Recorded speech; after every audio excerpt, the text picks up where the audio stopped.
in association with different educational institutions and published selected research papers as journal special issues and book proceedings. Society is running international level referred, peer-reviewed journals with ISSN and books publication with ISBN. Educational institutions, colleges, universities are being welcomed for Memorandum of Understanding and collaboration to organize events. Society is promoting and sponsoring educational events as well as publishing research work in collaboration. Society also offers membership. The journals associated with Research Culture Society referred, indexed and with high impact factor. Society journals are publishing research papers, articles in all fields and subjects related to sciences, health sciences, engineering, agriculture, pharmacy, commerce, management, social sciences, arts, humanities, education, law and life skills. Research Culture Society also publishes book in both print and online with ISBN. It will also be a co-sponsor for organizing conferences and seminars. Research Culture Society also provides print and online book publications with ISBN. Society invites book publication in all study subjects and categories, thesis converted into book and conference proceedings publication also available. We arrange special lectures on soft skills, communication skills, personality development, behavior improvement, human resource development, career development, general knowledge improvement, environmental issues and improvement etc. in different institutions, colleges, universities and schools. We organize excellence and achievement awards in different categories, RCS awards, SRA awards. We do evaluation and accreditation of educational institutions with grade system. We arrange competitions on research in science and technology, general and technical knowledge in colleges and schools. For further inquiries and details, visit our webpage www.researchculturesociety.org. Thank you all.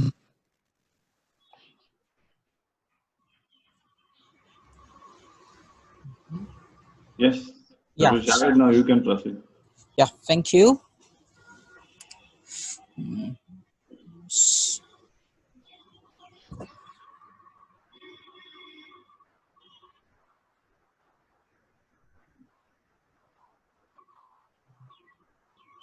Good evening, one and all. How are you? Okay. Good, sir. Hope you are also good. Yeah, we're good. We're starting our second session today. The title of this session is Meets, Media and Representation. Yesterday we saw two models of semiotics, one by Saussure and another by Peirce.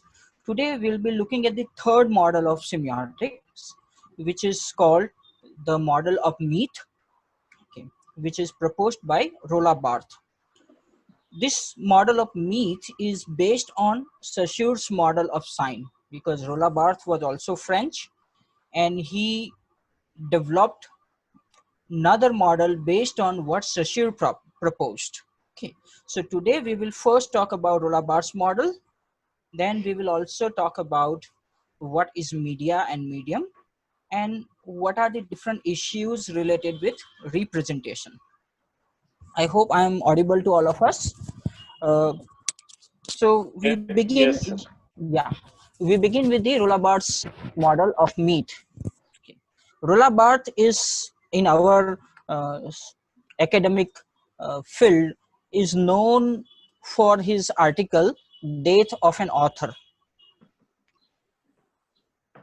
So apart from that article, Roland Barthes' another important contribution is his model of meet, where he brought in the concept of ideology in the semiotics.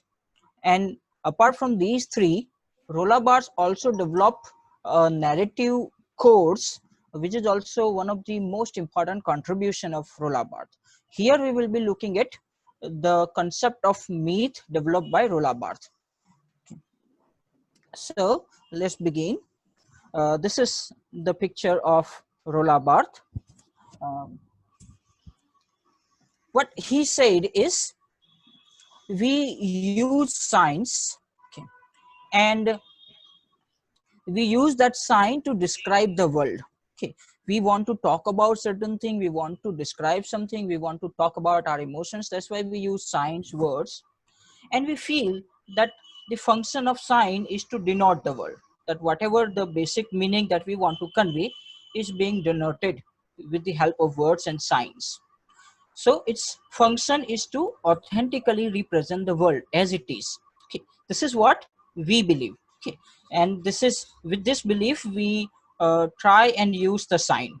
Okay, but these signs are constructed, they are conventionally constructed by the society, and they are arbitrary. That is, there is no natural relationship between the sign, the signifier, and the concept that sign refers to, and that means the sign is non-natural. Okay, then how come we can represent the world quite authentically as it is?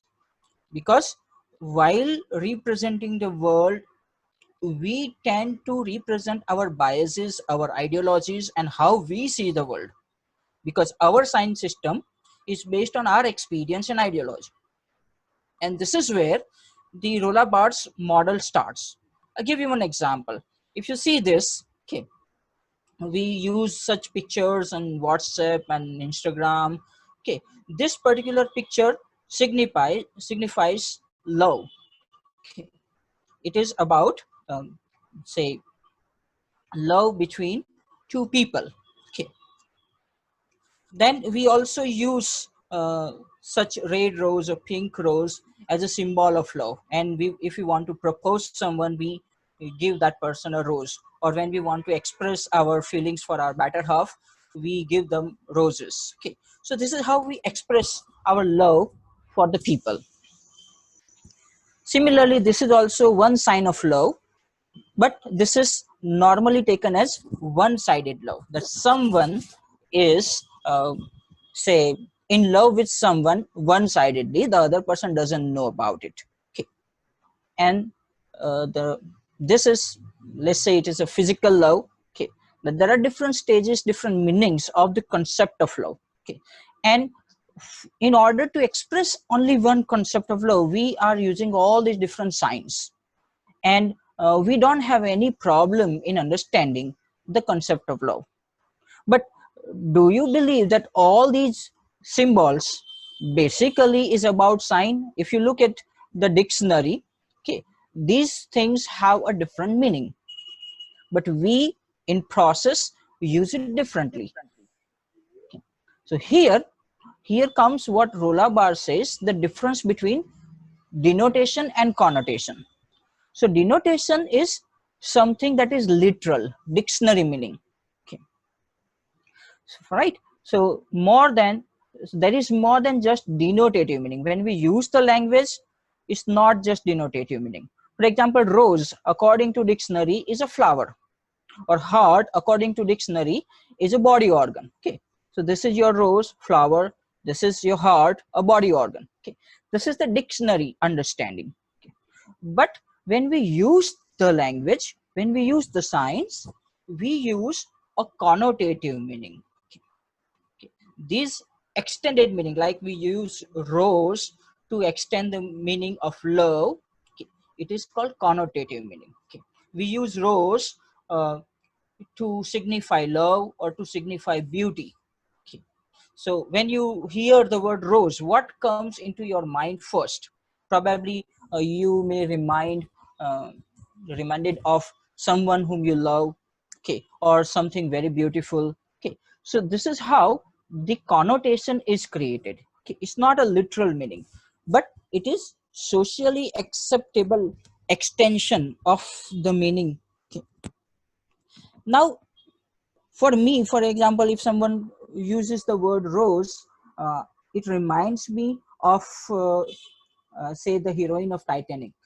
Her name was Rose in the movie. Okay, so for me the word rose has a different meaning. Or if we look at the word like heart, okay, it also means love or beloved person. Okay, like we call them sweetheart.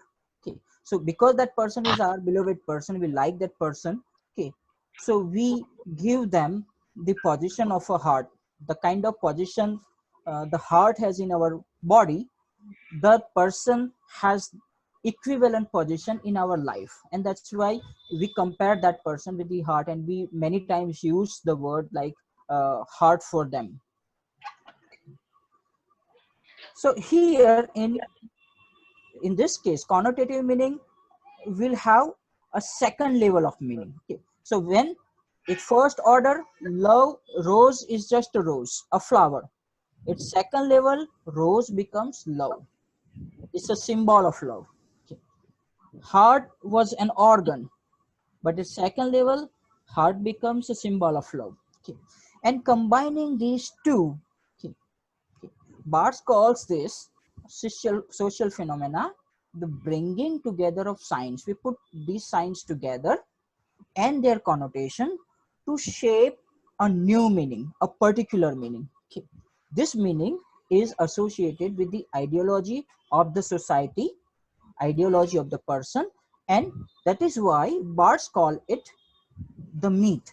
It is not just ideology, it is a myth. It is not real. Okay. And in this case, like for heart and for rose, we have already accepted a myth of this kind of use. Okay, like we use happy Valentine's Day, we use different types of flowers, different types of balloons. Okay, we use various cards where the red color and hearts and roses are used to convey our feelings, okay, for another person. Okay. This is the symbolic message. Okay, and this message is understood by the other person as well. Okay, like if you people have experience of Valentine's Day and the kind of days people celebrate in the colleges and schools, like there was a day like chocolate day. So every chocolate has a meaning. Like there is a chocolate, if you give that chocolate to someone, that means that that person is your friend. If you give that certain chocolate to someone, it means that person is your enemy. If you give certain chocolate to someone, it means that person, you like that person. So all these chocolate days and rose days, all these things have certain meaning now. They are constructed in that way that we associate meaning. So this is what Barthes called meat. Okay. So there is a rose. Okay, there is a signifier rose, which means the concept is rose. But when you combine these two, okay, the sign is love. So rose becomes the sign of love. This is the first level of meaning. Okay. So Barthes call it the meaning at the level of language. Okay. But at the second level, this particular love is associated with something that is tangible, like you use bouquets and chocolates and balloons, okay, in order to celebrate a particular day. Okay. So celebration of that day in the name of love is what Barthes call meat. Okay.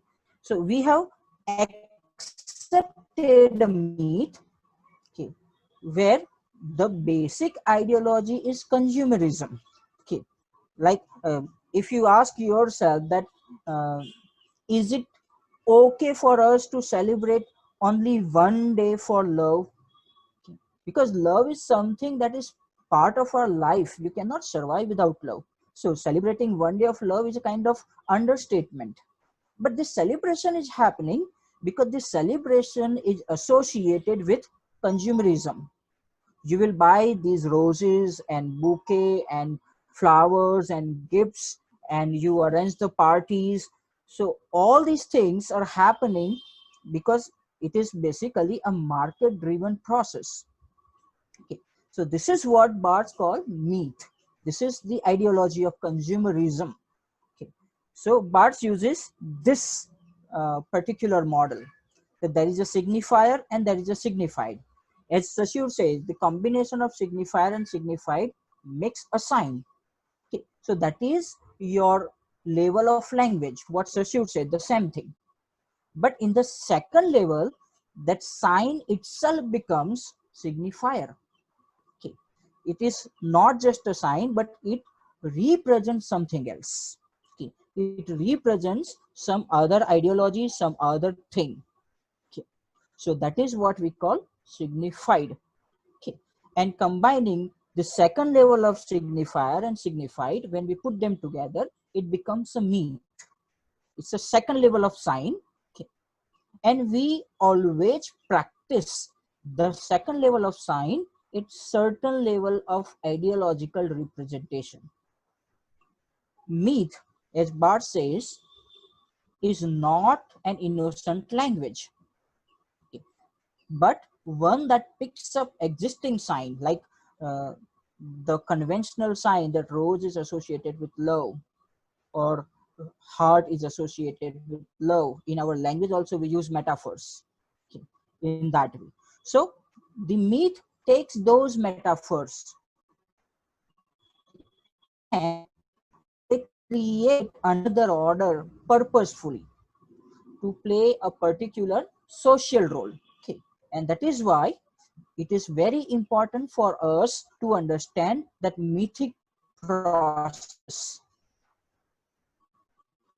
Yes, the celebration of birthdays is also a type of consumerism. Okay, that you could have celebrated without buying expensive gifts and products. Okay, you could have celebrated your birthday by let's say helping some poor people. That is also a possibility, but we prefer a party and expensive gifts. Okay, and there are plenty of uh, cards available, and they are very expensive. There are plenty of bouquets, different types of bouquets are available, they are also very expensive. So this is one level where the ideology of consumerism is becoming powerful in our society through all these different signs.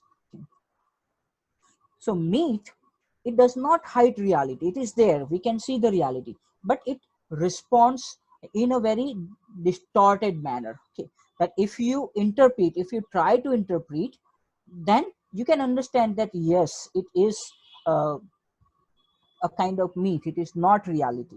Okay, like people, like we had an advertisement in uh, Indian news, Indian cinema, and Indian TV of prestige cooker. Okay, it says that जो बीवी से करे प्यार वो prestige से कैसे करे इनकार.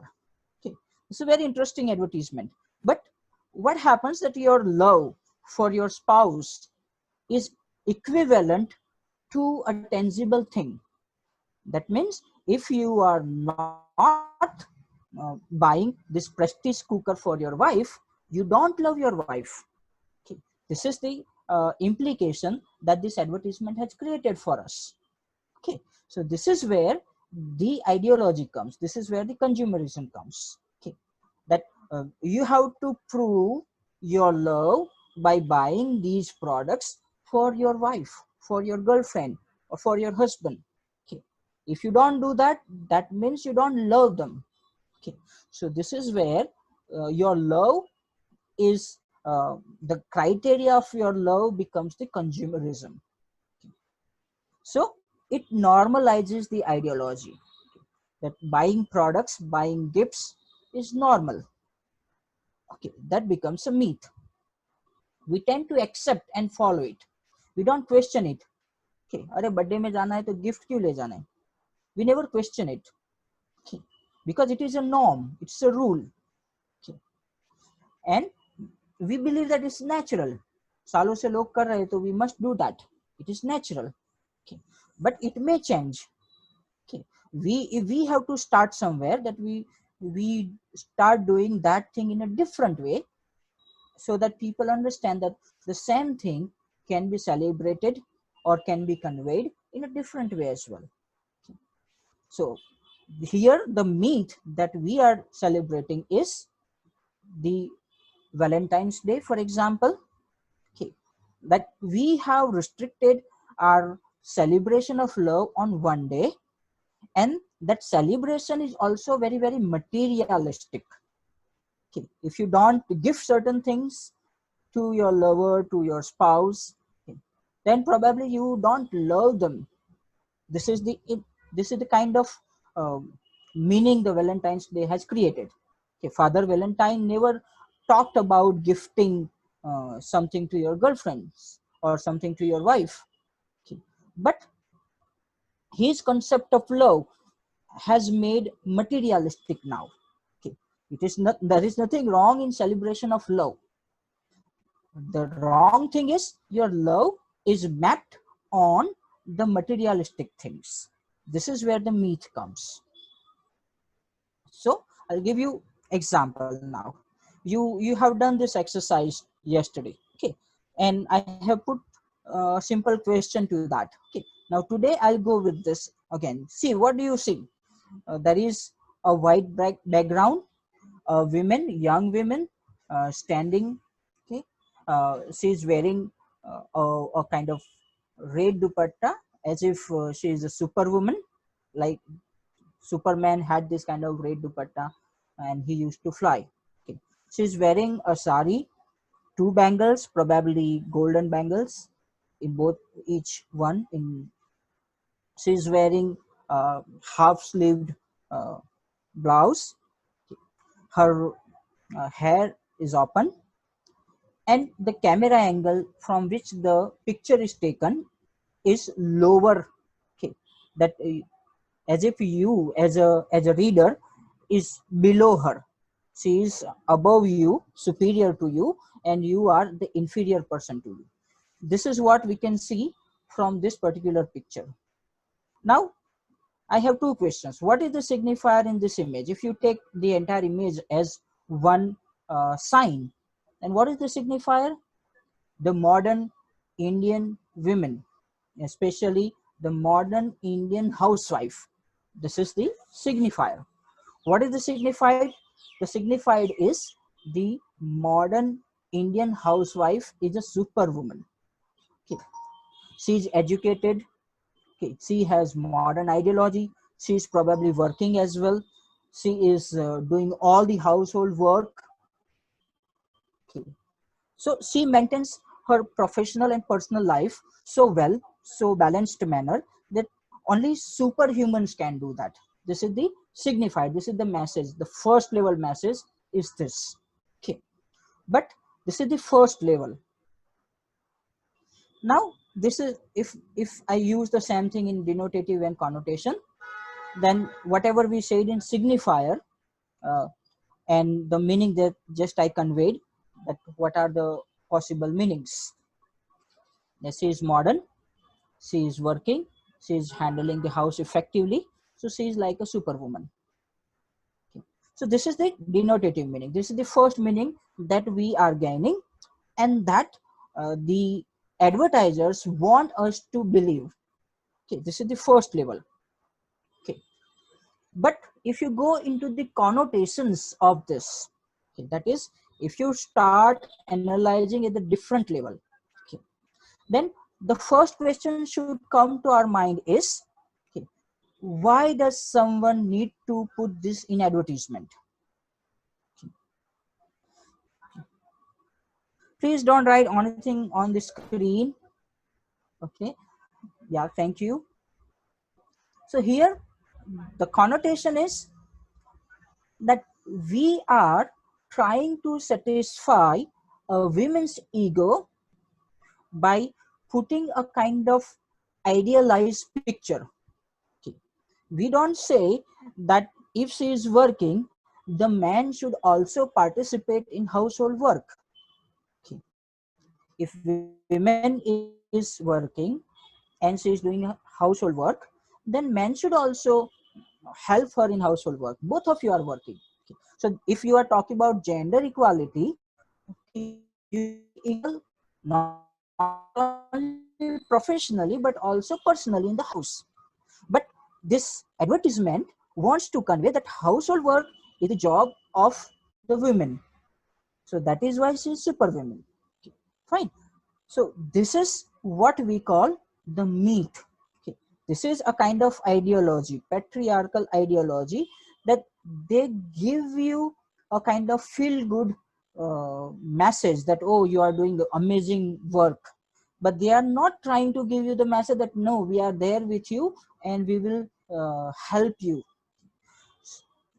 So this myth of, say, modern and superior women is created.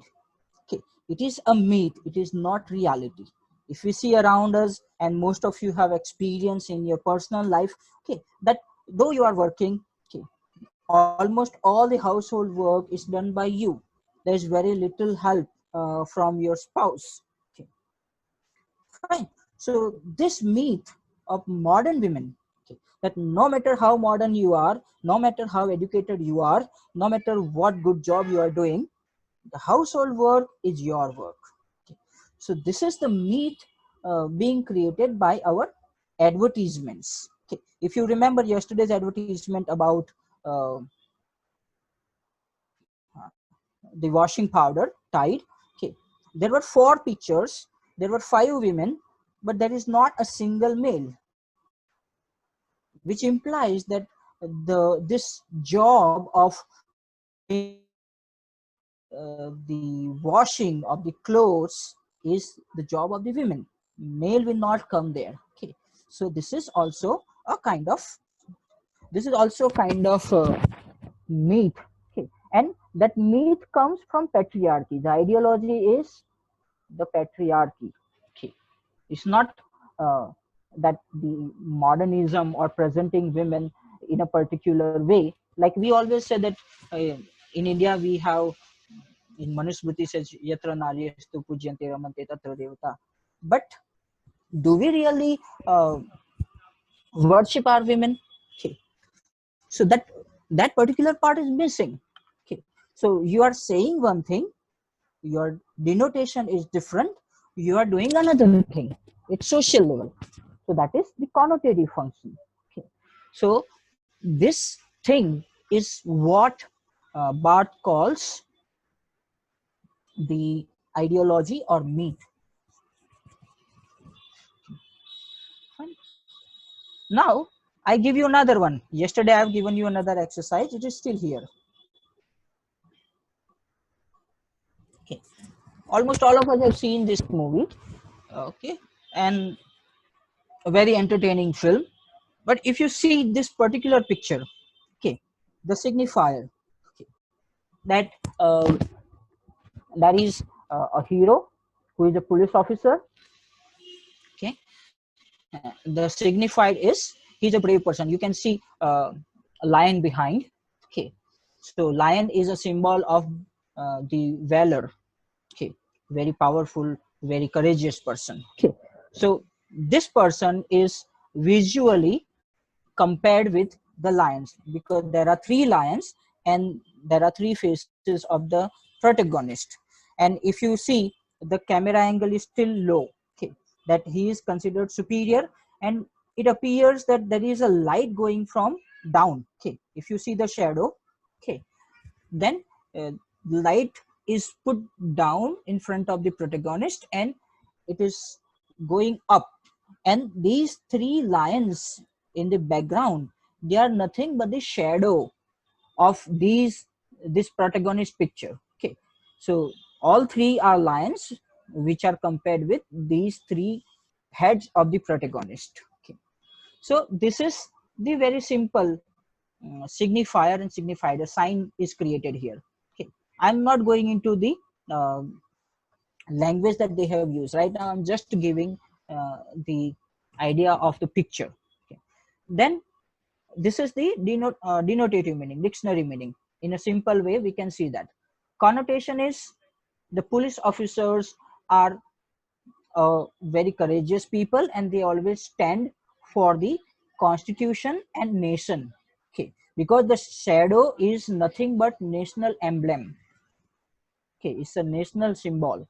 Okay, though, so that also means at the connotative level that the police officers are the representative of the nationality, patriotism.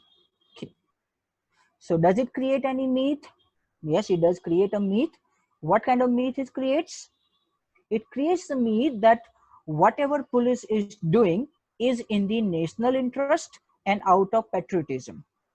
Okay, so the myth denies any involvement of police officers into any corrupt or illegal activities or anything that is antisocial. Okay, so that means that all the police officers across the country, they are all equivalent to what Bajirao Singham stands for. Okay, patriotic, moralistic, ethically correct protagonist. He is there to save the citizens of the country and the nationality. Okay. So this is the ideology coming from toxic nationalism, or what we call pseudo nationalism. Okay. Because by developing this ideology, they create a kind of atmosphere where you cannot question the police force and whatever they are doing. Okay. And this is where, and in last 20 years, there has been a lot of movies where you find these kind of patriotic police officers. So they create a kind of myth where all the police officers are ethically correct and uh, nationalistically perfect. Okay. So they are true patriots. Okay. You cannot question them. You cannot question their did whatever they are doing is for national interest. They are always correct. So this is the myth. You cannot question it. Okay. Yes.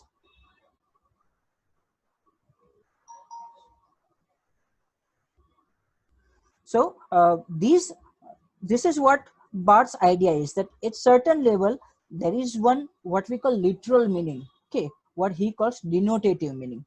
But when you go into the depth of the images and the language that we are using, the science that we are using, you interpret it further from the perspective of an ideology, you will find out different hidden meanings. Okay. And those hidden meanings will create the myth, will tell you that no, it is not just a simple picture, or it is not just a simple statement. Okay. So we'll move forward.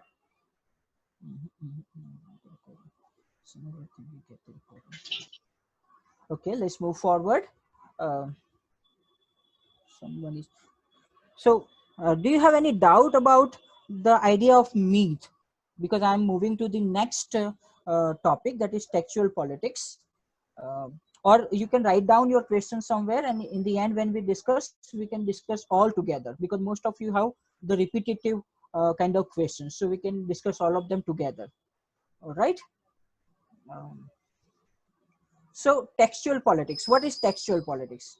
If you are aware, and if you are say tech savvy and using social media, there is a lot of discussion right now going between TikTok versus YouTube, that what is better. Okay. There is Carrie Minati, who is roasting TikTok users, and then there is Kunal Kamra, who is helping or supporting TikTok users and all. So it is just about uh, the use of social media. Is it just about the content that they're creating? Okay. There is a politics behind it. Okay. YouTube is a kind of platform that if you want to develop a kind of content for YouTube,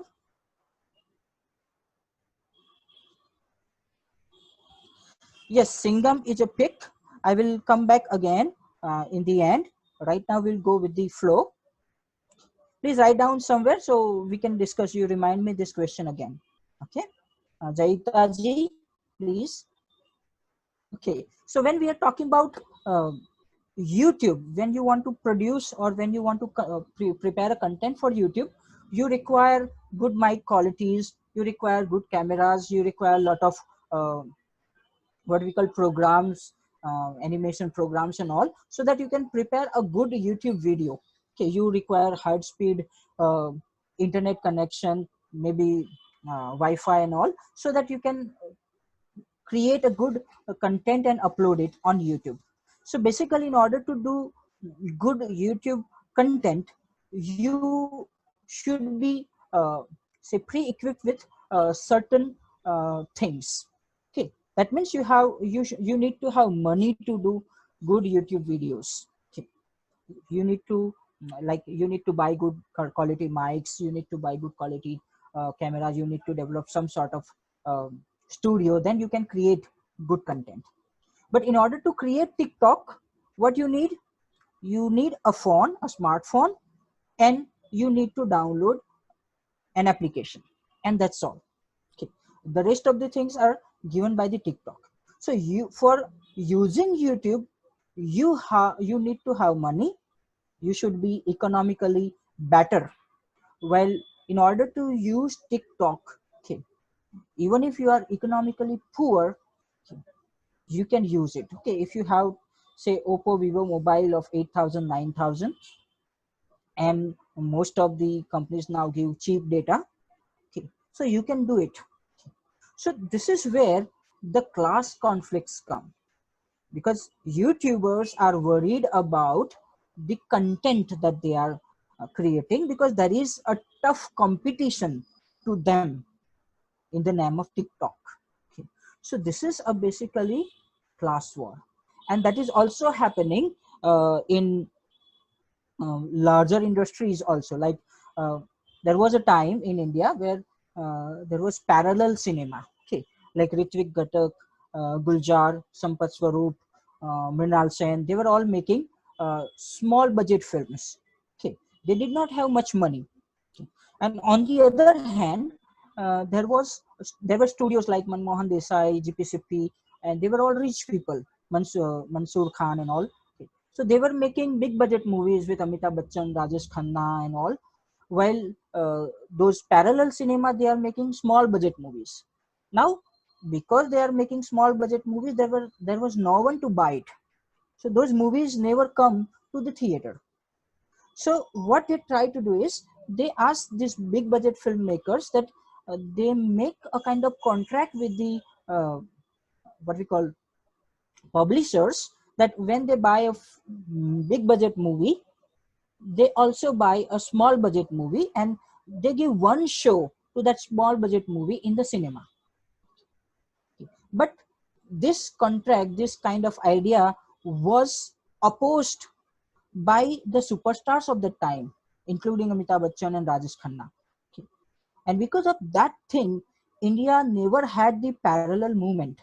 All over the world, there is avant-garde cinema, you have neo-noir cinema, and all the different types of ideological films available. India, no. So all those parallel cinema was either released by NFDC or by the director himself. Okay. So because of that reason, very, very good films never reached the audience. Okay. Fine. So this is again a kind of class war. Okay. So here, how text is coming into the market is very important. Okay. And this is where the concept of medium comes. What is text? Okay. So text is something that can be read, that can be observed, that can be seen. Okay. And another important thing is text is anything that can send message without the presence of the encoder of the message. When we talk face to face, it is not a text. It is communication, it is speaking. But I have written a book and I published it. So when you are reading the book, I am not present. Or I made a movie, and when you are watching the movie, I'm not present there. So the movie becomes a text. I take a picture. When you are seeing the picture, I'm not present to convey the message. I'm not there to explain you what I want to say. Okay. So as an audience, you have to develop your own explanation. You'll have to decode on your own. Fine. So this is where the text comes. Okay. So if we can identify the right text and decode it well, okay, then we can understand a lot of things underlying in the text. Okay. So decoding or reading of the text is very important. But what is the medium? How does the text reach you? It is very important. Okay. The meaning of text is based on the context. Okay. In which context you have referred to that text. Okay. Suppose I tell you that I'll meet you tomorrow. Okay. Now that means Okay, or I send you a message that I'll meet you tomorrow. That means we have an appointment and we are meeting. But someone who whom you are indebted to, okay, like you have taken 5,000 rupees from me, okay, and I'll send you a message, I'll meet you tomorrow. Okay, then you will understand the meaning of the text is that keep my money ready. So depending on the context, your text meaning will change, your interpretation will change. So every text is a product of society. Okay. All the signs, codes, symbols we use, they come from the society. Okay. And that is why as a social individual, we are capable of understanding and what we call making sense of the text. So we move to the next concept. It is called medium is message. Have you heard the name of Marshall McLuhan? Marshall McLuhan was the Canadian communication guru, and the very field of uh, what we call media studies, the very field of media studies is developed by uh, Marshall McLuhan. He wrote a book called Medium is Message, and that was his one of the most important arguments. And after that, he wrote Media Hot and Cool, The Mechanical Bride, and Gutenberg Galaxy. All his books are about different forms of media. Okay. So what his argument is that the medium in which you receive the message will also affect the interpretation of the message. Okay, fine. We'll move forward. I'll give you examples. So media can be divided into three basic categories. Okay, which are the mediums we use in our day-to-day life. So first, natural medium. Okay, that is which ideas are transmitted in some biologically based way. For example, voice. I am speaking. You are listening. It's a natural medium. Gestures, hand gesture, posture. Okay, they are also natural medium. And facial expressions. Okay, different facial expressions convey different meanings.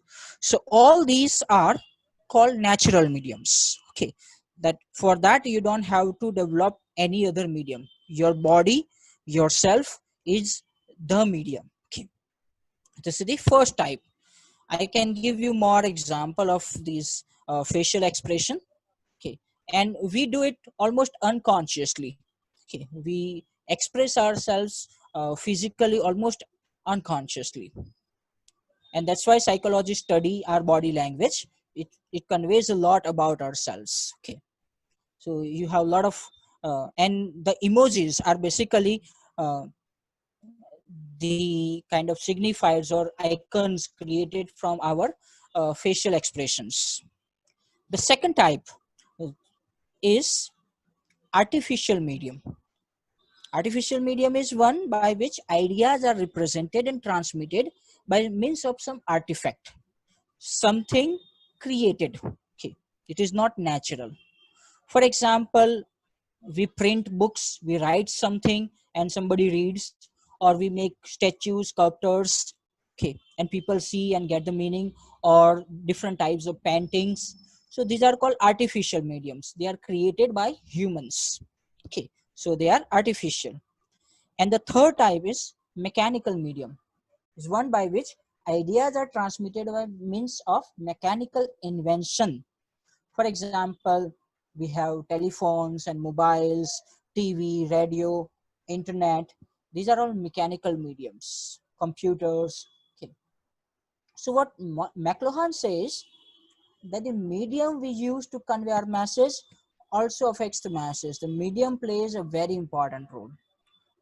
And this is where his primary argument is. And even in our case, like we want to say something, what kind of medium we are using? Like you want to ask for a favor, so will you use a request or will you use an order? Okay, if I say please open the door, this is the request. But if I say open the door, this is an order. So depending on your what we call listener, interlocutor, your message will be affected, okay, because you are using different medium. For example, you must have seen such kind of pictures on social media. This is the statement from Abraham Lincoln. The problem with quotes found on the internet is that they are not true. Okay. This is the quotation from Sun Tzu.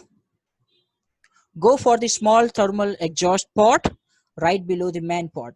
Sun Tzu was a very important Chinese philosopher. This is the statement by George Washington. Don't believe in everything you read on the internet just because there's a picture with a quote next to it. Or this is one quotation from Albert Einstein.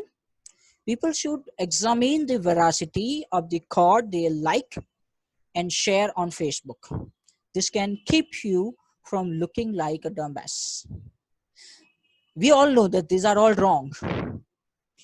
All these quotations, all four quotations that I've given, they are wrong. Abraham Lincoln or Sun Tzu or Einstein or Washington never said this. They never wrote this.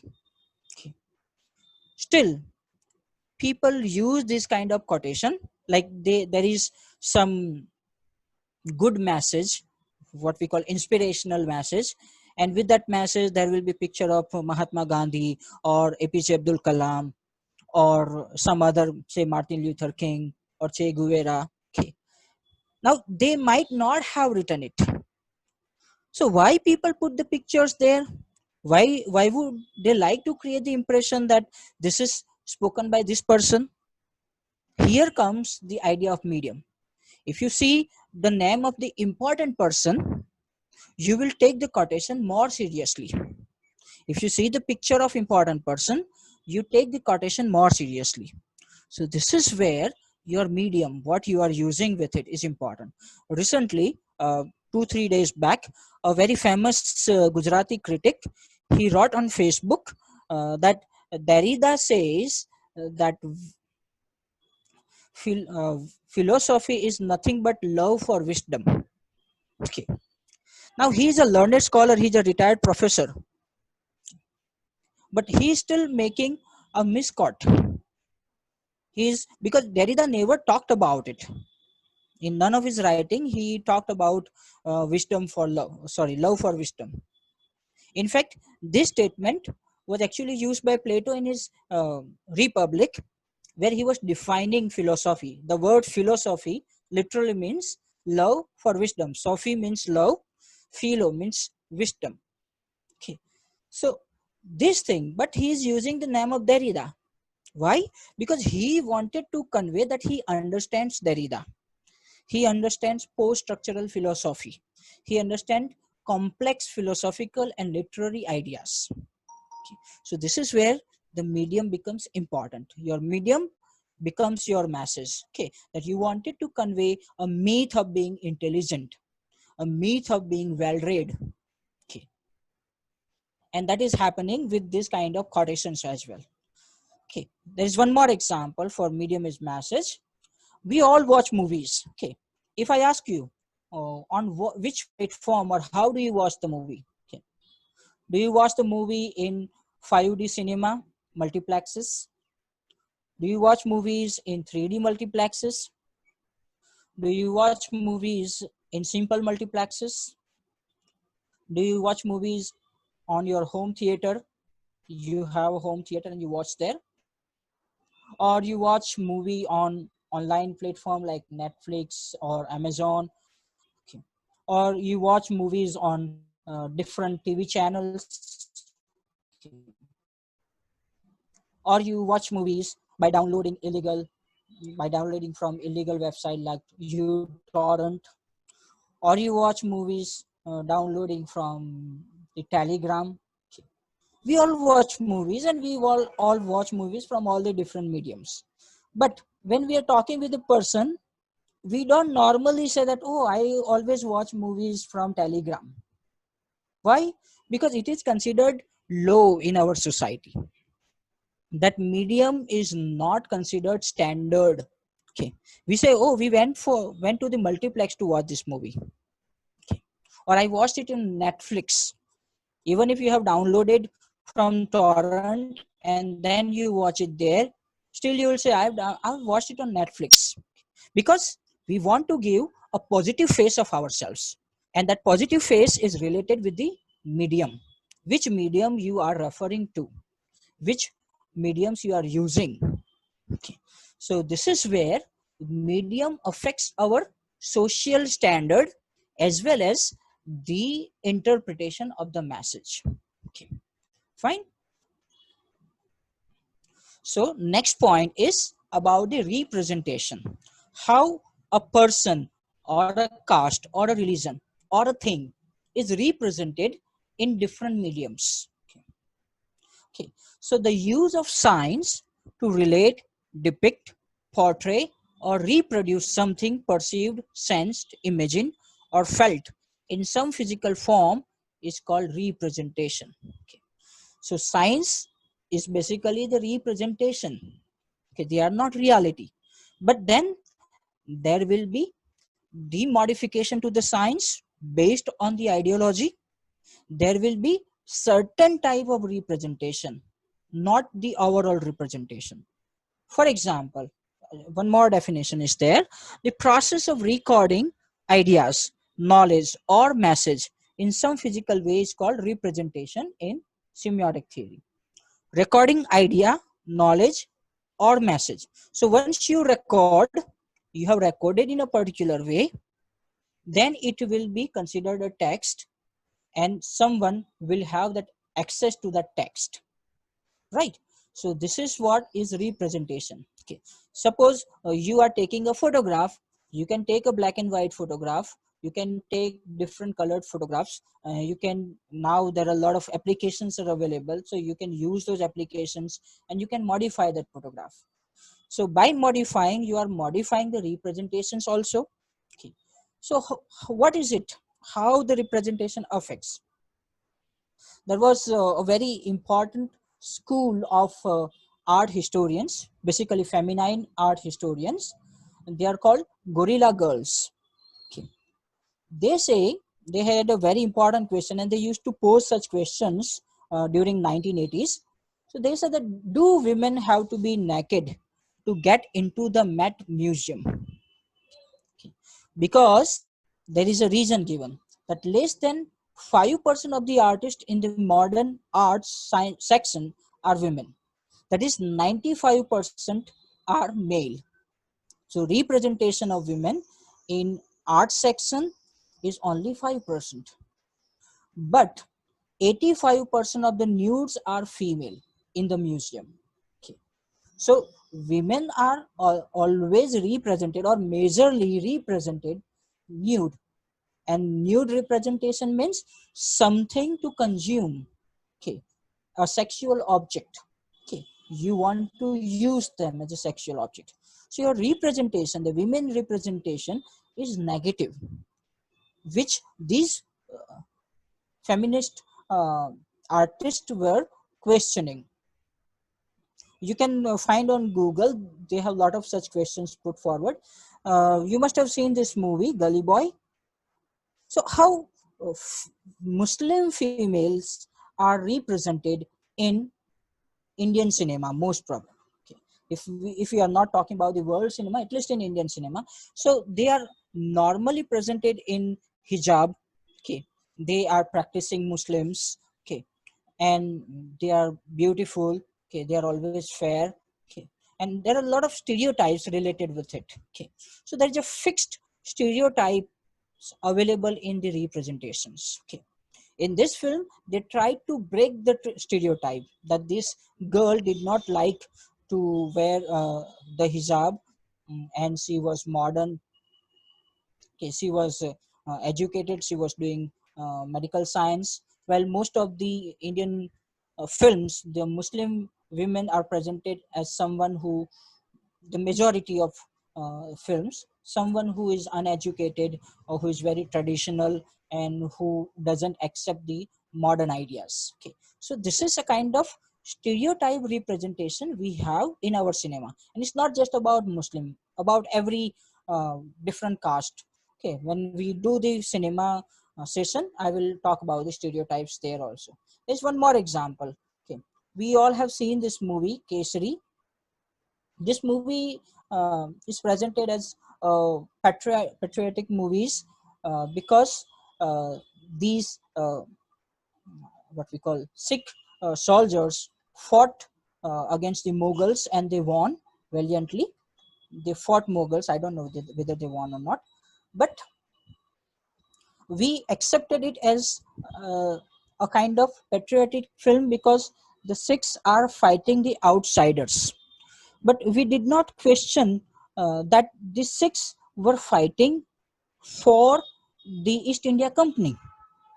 Okay, they were not fighting for India as a country. They were fighting for British rulers. Okay, so but this kind of representation is accepted by the audience because it goes with certain uh, type of ideological belief system. Okay, and stereotypes are accepted because we have already accepted those beliefs. Few more examples. I'll give you some statistics. Okay, how women are portrayed. These statistics are basically for Hollywood, but you can compare that even if in Hollywood, which is considered progressive, you have these issues, then what will happen in the Indian system? See, in Hollywood, on screen, in top 100 films, they have studied top 500 films in the time of 2007 to 2012. So they say that 30.8% of speaking characters are women. Okay. That is 70% of speaking characters are male. Women are not given more dialogues, and that also means that they are not given important dialogues. Similarly, 28.8% of women wore sexually revealing clothes as opposed to 7% of men. Okay. So again, like in museum, here also the women are represented as the sexual objects. Similarly, 26.2% of women actors get partially naked women characters, okay, while only 9.4% of men do. Okay, so there is a big difference of ratio. And 10.7% of movies featured a balanced cast where half of the characters are female, only 10%, while 90% of the films have imbalanced cast, that is majority of the characters are males. So there are many such examples. There are other things. So average ratio of female actors to male actors is 2.25 male actor is equivalent to 1 female actor. Okay. Then a percentage of teenage females depicted with some nudity has increased, okay, from 2007 to 2012. That is 32.5% increment. And roughly a third of female speaking characters are shown in sexually revealing attire or are partially naked. So in Hollywood, even in Hollywood, the women are mostly represented as the objects, not as the flesh and blood characters. Okay.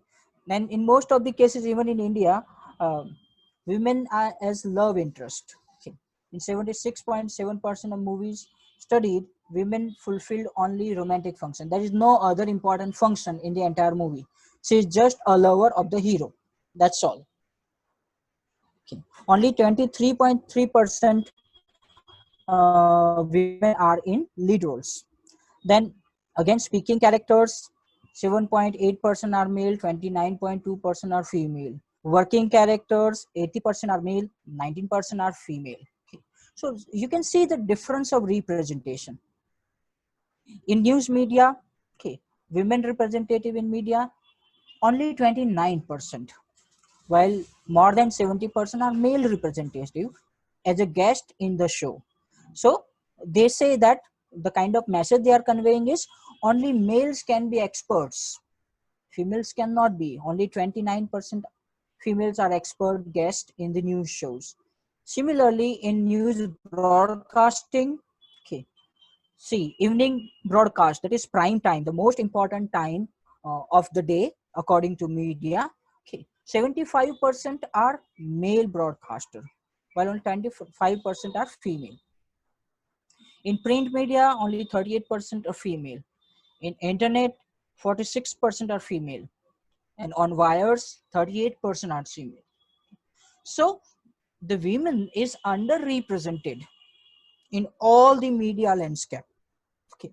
And not only that they are underrepresented, they are objectified, okay, in the media discourse, and that is an issue of concern. It is called representational politics.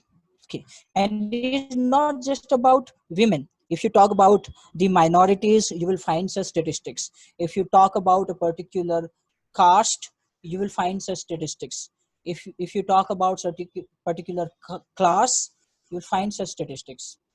I'll give you another statistics again from Hollywood, that in Hollywood and Hollywood films, only 1% are Asians. 1% characters are Asian. 79% are white, 15% are black, and Latino 2.7 is Asian, only 1.3%. Well, that is a very huge population of Asians. While Hollywood has a very big market in Asia, but the representation of Asian is very less. Now, it's not just about Asian, it's also about the black people or people of color. Okay. See, this is about academic awards or the Oscar award. So, Academy Awards for producers, 98% are white. Writers, 98% are white. Actors, 88% are white. Best director, 99% are white. Sorry, 99% are male. And 1% is female. Okay. So all these changes, okay, all these statistics is about how these categories are represented in the media and what effect, because people tend to see these things all the time, so they develop a particular kind of stereotype, a particular kind of idea about that category of people. Okay. And this is where the politics comes. Okay, it will be brainwashed. Similarly, the Asian males in Hollywood, they are always fighters. Okay. You see Bruce Lee, you see Jackie Chan, you see there was Jet Li. Okay. So they were all kung fu fighters. If there is a talk about kung fu or karate or judo, you will see the Asian character. If there is a talk about yoga, you will see Indian character. So this is how we are categorized in that country, okay, in their media. Okay, and this means we are wrongly represented. Okay, that we are not just about yoga. People say British used to say that the India is the country of snake charmers. Okay, we are not a country of snake charmer anymore. Okay, we are technologically advanced, economically advanced country, but our recommendation and our representation is same. Okay, for example, if I give you an example, there was a time when Lagan film was sent for Oscar and it was listed in Oscar. Okay, while Rang De Basanti was sent for Oscar and it was not listed because they wanted to see only their stereotype idea of India. Okay, so they did not accept the modern India. Okay. This is the exercise that you'll have to do. I'll send you the Google link. Uh, Basically, there are 3 questions and there are options. Okay. So out of these options, you'll have to select only one and write about it. Okay, not all of them. All right. So I'm keeping it open for discussion now.